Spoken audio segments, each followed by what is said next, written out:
Hello everyone, so today we'll be doing part 2 and we will be looking at the Progressive Conservative of Ontario's platform, which I might abbreviate Conservative or PC throughout this presentation. Now really the big plan for the Conservatives is what they call their Million Jobs plan. They're willing to create 1,000,000 jobs within 8 years, and this not only is ambitious, but it's something we've already done in the past. To note the 90s. So on top of making Ontario a jobs powerhouse, the other big three goals for the Conservative are to have a government we can afford and to have better healthcare and better education. Now it's worth noting that the Conservatives are not happy with the status quo and the image that Ontario has now adopted. In their own words, we've become a province known for high unemployment, reckless overspending, and ballooning debt overnight. Some key figures that go along with that statement.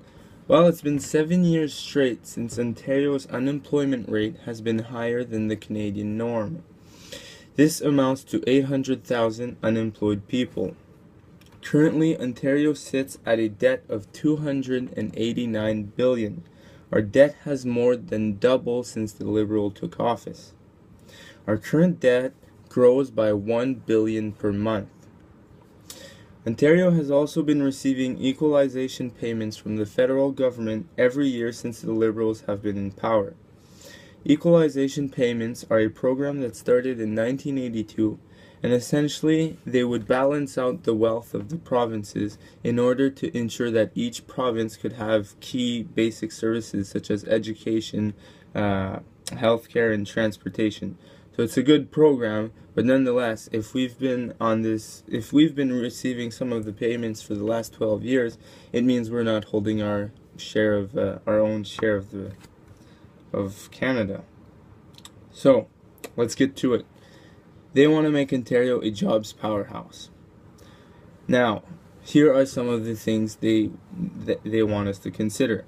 We have significant natural resources and direct proximity to the enormous U.S. market. Much of the world economy is driven by manufacturing, resource development, and agriculture, which are among our past and future strengths, they believe. They're also willing to reduce Ontario's business taxes by 30%, making them the lowest in North America. The PC party really wants to increase jobs in the trades.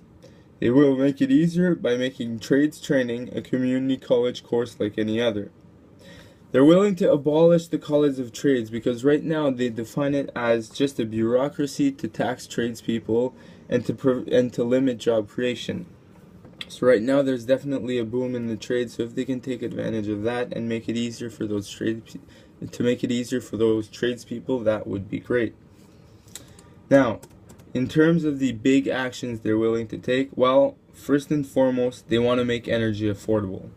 Right now we have some of the highest industry prices for we have the highest energy prices for industries in North America. Clearly, it's not gonna be too appealing for industries to come set up here with such high electricity prices. So in order to lower these prices and to make them affordable, they're going to invest in affordable and clean nuclear and hydroelectric energy, import hydro from Quebec and other jurisdictions as required, and take advantage of cheap and natural gas.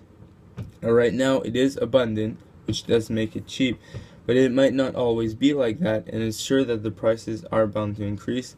And again, though natural gas is the cleanest fossil fuel to burn, it is still a fossil fuel, and it won't really help our province with our greenhouse gas emissions. So that's worth to note. Now, next on the action list is that they want to save small businesses time and money.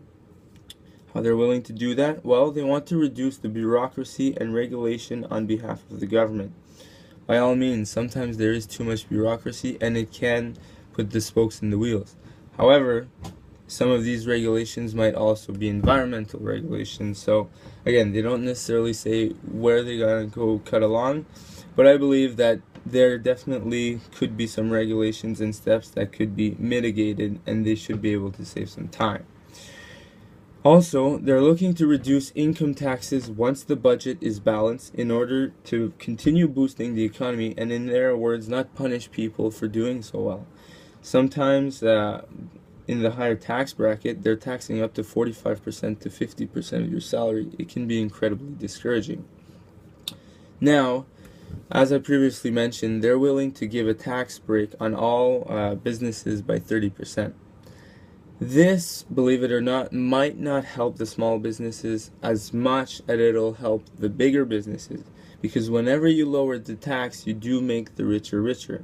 For example, if you take a large business and you're giving it a tax break on $10 million, they'll be saving $3 million.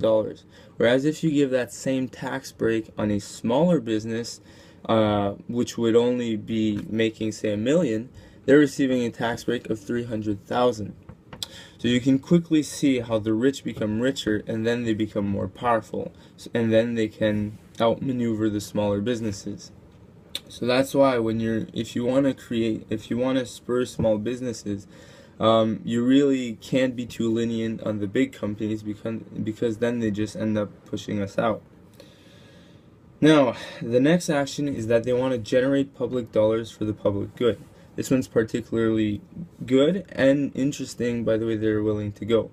So they want to get Ontarians to invest in government-owned businesses like the LCBO, Hydro One, and the Power Generation, or the Ontario Power Generation.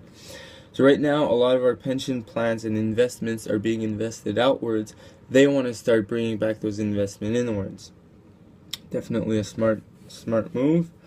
And with all this money, they would like to solve our impending transportation problems, which brings us to their next action: get GTA traffic moving again. Again, as I mentioned in my other video, the commute times are on average 80 minutes per trip, which is crazy. So, one, they're willing to fix it without raising the taxes. They want to make transit the top priority in the province's annual $12 billion capital budget. So now most of our infrastructure would be put into transportation instead of, for example, new hospitals and stuff like that. And once they balance the budget, they are looking at investing $2 billion per year on transportation. So where will this $2 billion go? Well, they're looking at highways and subways. Unfortunately, highways to me isn't the fix that we need, especially in Toronto where most of the highways are really developed. If you look at it, you increase a highway from a 4-lane to a 5-lane or a 6-lane, you're not gonna have the same fix as if you were to increase a 1-lane highway to a 2-lane highway. Because the more lanes you add, the more people are swerving all over the place and the less efficient each lane becomes.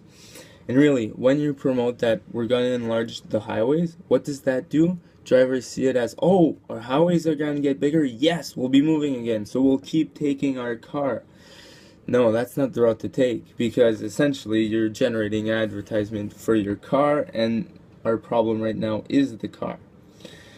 So the other side of the coin is that they are willing to increase the subway in Toronto, and notably they want to create an express subway from the eastern parts of Toronto to its very own downtown. So that could definitely work. But throughout their statement, they're mostly focused on the GTA. It does make sense, and it seems fair, as it is where the major problem is right now. However, they can't be punishing the other communities who haven't been as reckless in their urban development by shadowing some of the transportation costs to them. So really, I just hope that they're not going to put every dime and dollar in the greater GTA, especially in the long run. I understand that right now this is the focus, so respectively, it should be receiving a fair part of the shares. Alright, so next, they're willing to create jobs and growth in rural and northern Ontario. Their plan involves expanding agriculture, tourism, mining, and forestry, which they believe will help the provincial economy and create jobs across the province. By all means, if they can spur up the forestry industry in the north, it would do some good. Next on the list is rebalancing labor and union laws. Essentially, they want to create more transparency in the unions.